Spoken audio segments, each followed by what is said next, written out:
सरपंच संतोष देशमुख यांच्या हत्येचे फोटो समोर आल्यानंतर आता मराठा आंदोलक जरांगे पाटील आक्रमक झाले।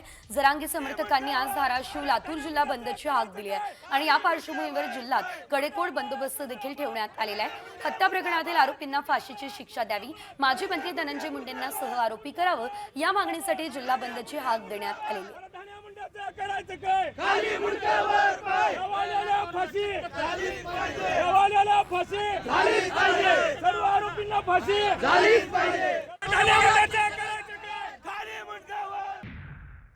सरपंच संतोष देशमुख यांच्या हत्येचे फोटो समोर आल्यानंतर आता मराठा आंदोलक जरांगे पाटील आक्रमक झाले। जरांगे समर्थकांनी आज धाराशिव लातूर जिल्हा बंदची हाक दिली आहे आणि या पार्श्वभूमीवर जिल्ह्यात कडेकोट बंदोबस्त देखील ठेवण्यात आलेला आहे। हत्या प्रकरणातील आरोपींना फाशीची शिक्षा द्यावी, माजी मंत्री धनंजय मुंडेंना सह आरोपी करावं, या मागणीसाठी जिल्हा बंदची हाक देण्यात आलेली आहे। करायचं काय खाली मुंडक्यावर पाय हवाल्याला फाशी झालीच पाहिजे, हवाल्याला फाशी झालीच पाहिजे, सर्व आरोपींना फाशी झालीच पाहिजे।